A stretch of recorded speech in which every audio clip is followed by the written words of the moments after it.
Bienvenidos al programa Haciendo Familia, queridos amigos. Bueno, estamos en Cuaresma ya, ¿cierto? Y quizás a ustedes, como a mí, después del miércoles de ceniza, que nos prometimos quizás 1000 cosas, vemos que se nos va escapando la Cuaresma sin adentrarnos verdaderamente en el significado de este gran acontecimiento que en un tiempo más vamos a vivir. Por eso he invitado hoy a Monseñor Santiago Olivera. Bienvenido a nuestro programa, Monseñor. Muchísimas gracias. Usted desde hace un tiempo es obispo castrense de la República Argentina, una gran extensión, porque creo que va desde Malvinas hasta hasta Jujuy. el norte de nuestro país. Sí. O sea que tiene una extensa diócesis, la verdad feligresía con muchas cosas distintas, ¿no? Porque cada fuerza con su característica. Monseñor Olivera, para quien no lo conoce, recibió la ordenación episcopal el 18 de agosto de 2008 de las manos de Monseñor Oscar Laguna, entonces obispo emérito de Morón, y de Monseñor Guillermo Eichhorn, obispo de Morón también, que trabajó mucho en familia, ¿cierto? Sí. Y de Monseñor Omar Félix Colombé, obispo emérito de Cruz del Eje. En la celebración eucarística concelebró el cardenal Jorge Mario Bergoglio, arzobispo de Buenos Aires, primado de Argentina y en ese momento presidente de la Conferencia Episcopal con 24 obispos. Bueno, no voy a leer todo, Monseñor, porque usted tiene una larga trayectoria. Nació en Morón, estudió, se recibió, después fue a la escuela del Buen Viaje de Morón, ¿es así? A los hermanos maristas. A los hermanos maristas, San José, de los hermanos maristas. Después obtuvo su título de bachiller en teología en la Facultad de Teología de la Pontificia Universidad Católica Argentina. Durante el 2007 residió en Italia, donde realizó diversos cursos sobre espiritualidad en la Universidad Teresiana y Salesiana de la ciudad de Roma. Tras su ordenación fue designado párroco de Madre de Dios en Villa Tesey. Usted sabe que yo soy de Aedo, Monseñor. Somos bien vecinos. Somos vecinos. Cuando era chica iba a las escuelas de Aedo y Villa Tesey. Yo tenía amigas que vivían ahí. Bueno, después fue delegado episcopal para las vocaciones sacerdotales y religiosas. Estuvo en el seminario diocesano, miembro del Consejo Presbiterial. Bueno, y muchísimas cosas más en la acción católica de la diócesis de Morón, pero hay algo que lo marca, Monseñor, que es que usted fue una de las personas claves en que el cura Brochero sea santo. Sí, gracias a Dios en esta etapa final he tenido la alegría de cuando me hicieron obispo. Siendo obispo en Cruz del Eje, ¿cierto? Exactamente. Cuando el nuncio apostólico, Monseñor Bernardini, me anunció que el Papa Benedicto me había hecho obispo de Cruz del Eje, mi primera expresión fue... ¿Qué hago allá? No, la alegría de decir bueno. la tierra de Brochero. Ya lo conocía bastante. Sí, era amigo mío, era amigo de una manera de decir, pero amigo lo quería espiritual, mucho. Amigo al fin. Exactamente. Los sacerdotes teníamos y tenemos en Brochero un referente muy importante y me dio mucha alegría y me dijo el nuncio, ocúpese de la causa. Y bueno, como yo siempre digo, lo que el árbol tiene de florido le viene lo que tiene sepultado. Yo recogí los últimos tiempos, pero había una larga trayectoria de trabajo en la Arquidiócesis de Córdoba, también en Cruz del Eje, con gente que ha sido clave, como el cardenal Primatesta, el padre Heredia, Liliana de Denaro, bueno, varias personas que fueron llevando, y a mí me tocó recoger estos frutos de esta alegría de la beatificación primero y de la canonización después. Sí, es un regalo de Dios muy grande. Tuve la posibilidad de empujar, de alentar, de trabajar, y para mí fue... un libro también. Sí, tuve la gracia de poder escribir El pastor con olor a oveja, y otro muy también bueno, orando. Que lo estoy terminando de leer. Sinceramente, lo recomiendo. Muchas gracias. Qué bueno. Monseñor, el tema es la Cuaresma, que no se nos escape, porque si no, de pronto a veces llegamos a la Pascua y se nos escapó todo el tiempo de preparación. ¿Podríamos explicar un poquitito, en principio, qué es la Cuaresma, que comienza en ese miércoles de ceniza? Así es. ¿Pero qué significa? Por lo pronto yo siempre invito, y me repito en esto, pero invito a recordar que Dios nos regala un tiempo nuevo, no un tiempo más. A medida que vamos teniendo años, podemos recurrir o reconocer que la rutina nos va pudiendo, ¿no? Una Cuaresma más, una Pascua más, una Navidad más, y en primer lugar situarnos que es un nuevo tiempo. Un tiempo de preparación, un tiempo de penitencia, un tiempo de conversión, un tiempo de reconocer nuestra finitud, porque hay dos modos cuando nos imponen la ceniza, es el sacerdote nos dice, conviértete y cree en el Evangelio, o eres polvo y al polvo volverás, ¿no? La condición de finitud, de límite, no estamos aquí para quedarnos para siempre, sino que somos peregrinos.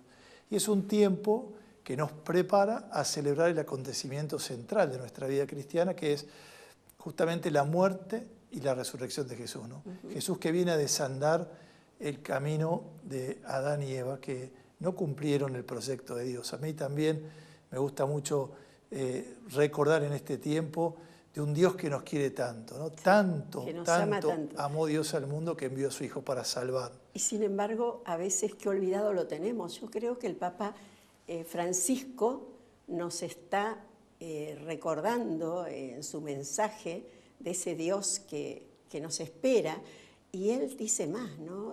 Dice que el mal avanza cuando nosotros nos alejamos. Así es. De Dios. El Papa Francisco está como anunciando con fuerza el querigma, ¿no? Que es lo clave, lo central de nuestra vida cristiana. Es un Dios que es Padre, un Dios que nos ama, un Dios que nos espera, un Dios que nos abraza. Tiene esta riqueza de volvernos a presentar la ternura de Dios, el amor que Él nos tiene, y desde ahí tenemos que partir para la conversión y para vivir una Cuaresma que, como bien dice usted, a veces se nos va como el agua de las manos, ¿no? Y hay que aprovecharla, hay que vivir en mayor oración, hay que vivir en mayor penitencia, hay que vivir en mayor signo de solidaridad también, de la limosna, del compartir.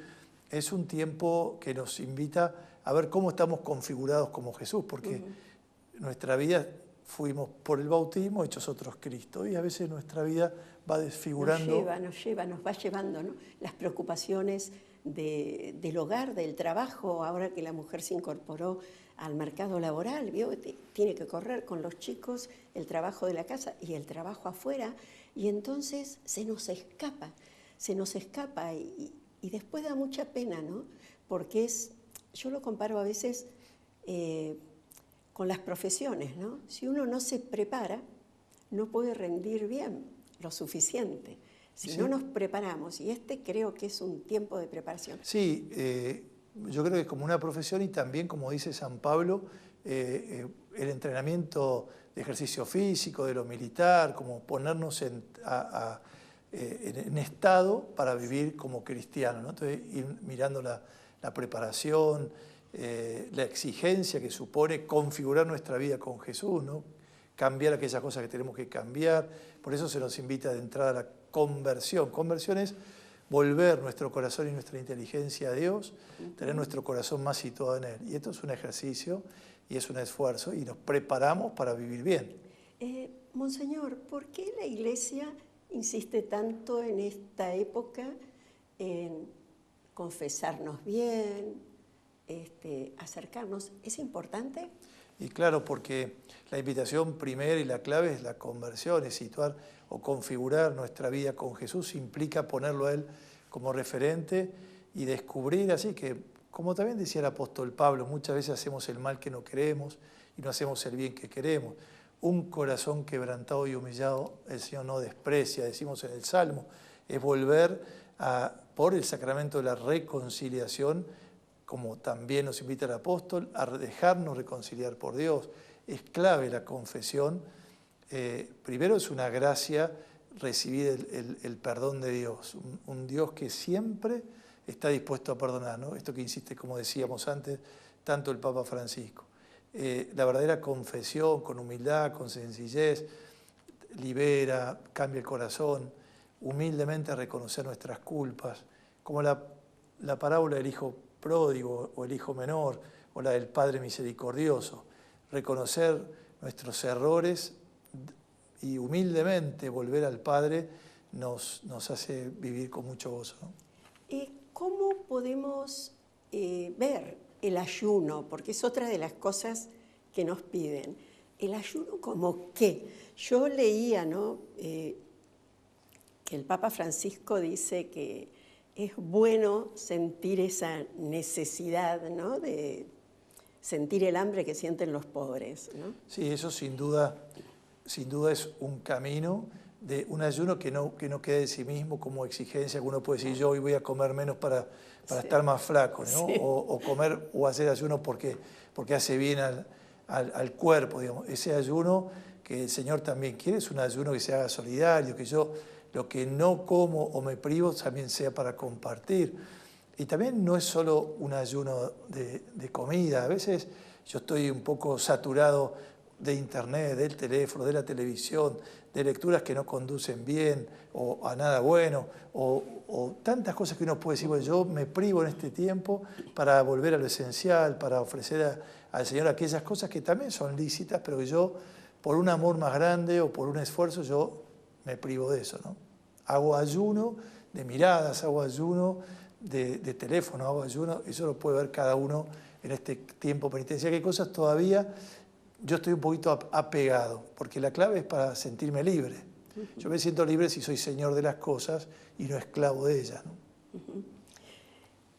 ¿Cómo le parece que es la mejor forma en que los padres podemos ayudar a los hijos a prepararnos a vivir este gran acontecimiento que va a ser la Pascua?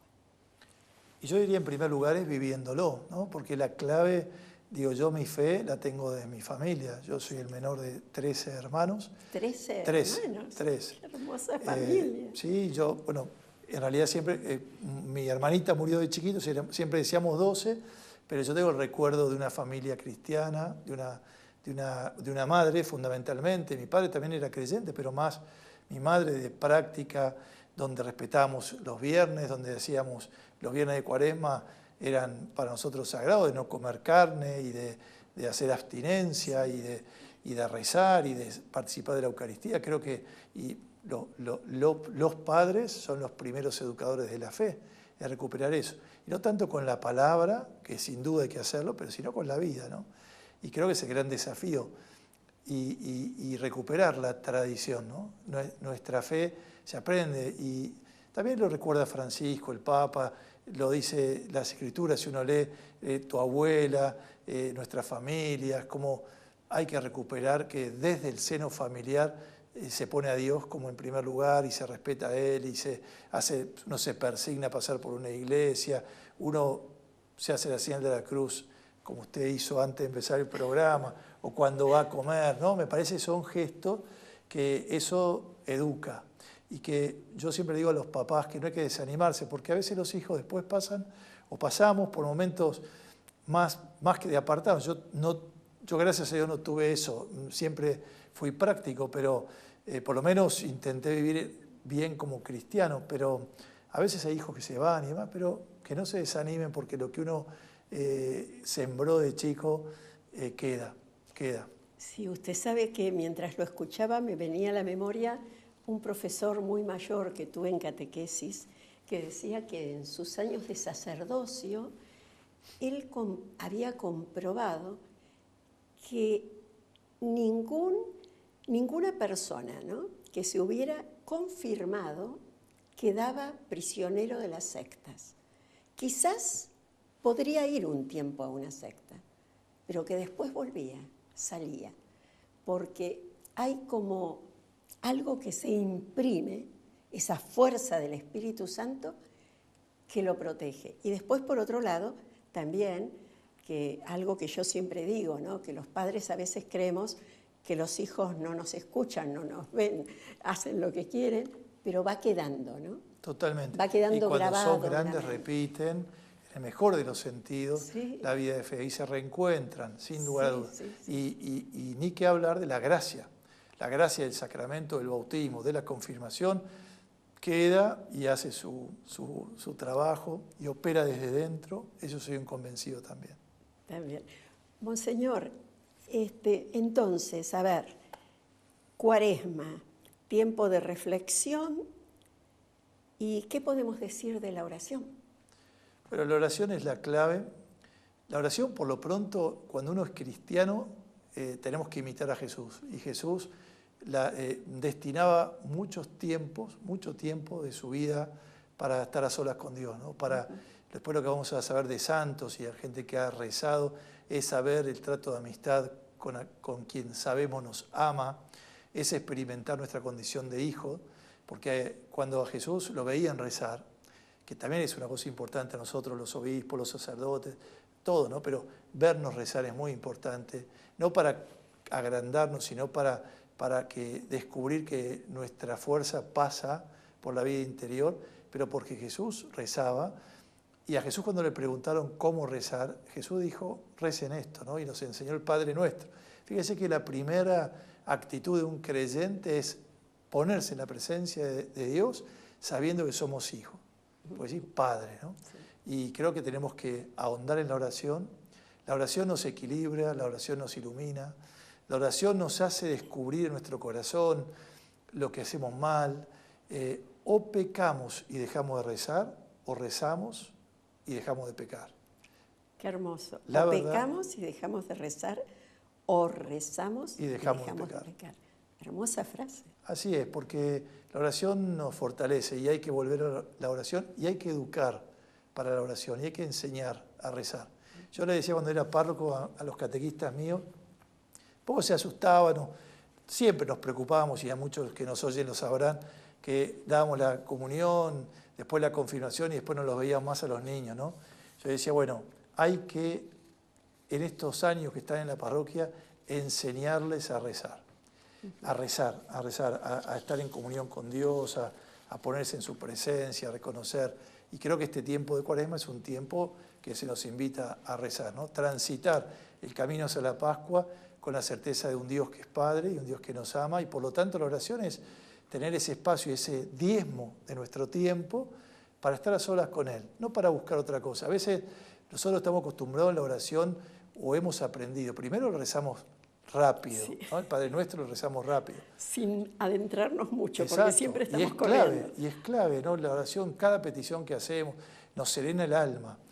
Y hay que enseñar a rezar. Me parece que este es el tiempo propicio para enseñar. Tenemos que educar, porque a veces no sabemos y la oración la hacemos como le pedimos, sí, ¿no? Le pedimos a Dios y había una canción, ¿no?, que Dios es un mostrador, ¿no? Y no es así para pedir simplemente, que sin duda para pedir, pero es para alabar, es para dar gracias, es para saber aceptar lo que me manda. Porque quizás yo le pido algo y dice, yo no creo porque le pedí algo y no me cumplió. Una oración verdadera te va a preparar el corazón para aceptar lo que Dios te presenta como lo mejor. Porque estamos en las mejores manos, que son las de Dios. Exacto. Pero tenemos que educar a rezar. Yo cuando era cura de párroco también, una persona me decía, me cuesta rezar el Padre Nuestro, y se confesaba de eso. Y yo, ¿cómo que le cuesta rezar? Y me cuesta porque decirle Padre a Dios, y a veces yo me siento que no es mi Padre porque tal cosa, porque me duele esto, y que sea santificado su nombre, y cuando no lo santifico, y que yo tenga que perdonar para recibir su perdón. La verdad que me impresionó. Dije, esta mujer entendió el Padre Nuestro y sabe de oración. Y era así. Después la pude conocer y tratar hasta que se murió y era una mujer de Dios, ¿no? Tenemos que ayudar a rezar y enseñar a hacerlo. Qué importante. Monseñor, redondeando un poco entonces de la Cuaresma, ¿qué es lo que más podemos destacar de este tiempo? Sí, la clave es pensar que cuando fuimos bautizados hemos sido hechos hijos de Dios. Cuando fuimos bautizados, la gracia estuvo en nuestro corazón, hijo, que se nos dijo a nuestros padres, a nuestros padrinos, que logremos vivir de acuerdo a la fe, ¿no? Que cuando nos dice esta vestidura blanca sea signo de tu dignidad, con la ayuda y la palabra de tus padres y padrinos, logres mantenerla inmaculada hasta la vida eterna. Descubrimos que a veces vamos manchando, que a veces no somos tan como debemos ser, que entonces, como Juan Pablo II, San Juan Pablo II, sí, nos recordó, quiere recibir el bautismo lo mismo que preguntarnos, quiere ser santo. Entonces, yo puedo transitar el camino de la Cuaresma actualizando mi bautismo. ¿Cómo vivo como hijo? ¿Cómo vivo como cristiano? ¿Cómo tomo yo el camino de la santidad? Y entonces viviré con gozo la Semana Santa y viviré con gozo la muerte y resurrección de Jesús, ¿no? Nazco a una vida nueva, porque el bautismo habla de una nueva existencia, nuevos criterios, nuevos pensamientos.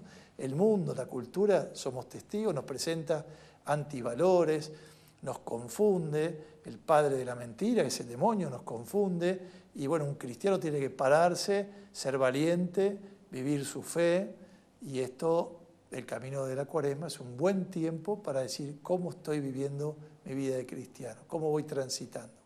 Monseñor, hermoso todo lo que nos dijo, y queridos amigos, clarísimo. Entonces, a prepararnos, a poner garra, así como ponemos en tantas cosas de nuestra vida. Pongámosla también en nuestra vida interior, ahí donde Dios está esperando que vayamos a Él y que le digamos, Señor, quiero tener un corazón semejante al tuyo para adentrarme verdaderamente en esta Cuaresma. Monseñor, lo voy a aprovechar, le voy a pedir una bendición para que podamos vivir santamente esta Cuaresma. Con mucho gusto. Y descubrir también que no nos desanimemos, porque también a veces querer vivir como cristiano y caemos en fallas recurrentes y nos podemos desanimar. Lo importante es levantarnos rápido, no quedarnos en el piso, levantarnos, porque con solo mirar al cielo y querernos levantar, el Señor hace lo suyo y nos abraza de nuevo, y nos perdona y nos restaura. Esta es nuestra fe, un Dios que olvida cuando le presentamos toda nuestra vida, un Dios que perdona y olvida de corazón, de verdad, toda nuestra falta, ¿no? Entonces que experimentemos este amor de un Dios que es rico en misericordia, de un Dios que es Padre, de un Dios que nos ama tanto y que quizá nuestros límites humanos nos cuesta creer que somos tan amados. Y sin embargo, tanto amó Dios al mundo que envió a su Hijo para salvarnos. Y Jesús murió en la cruz hasta el extremo, entregó su vida por amor para salvarnos también del pecado. Entonces, que la bendición sea el signo de un Dios que es Padre, Hijo y Espíritu Santo, que nos ama, perdona y nos espera. Muchísimas gracias, Monseñor Olivera. Gracias a usted.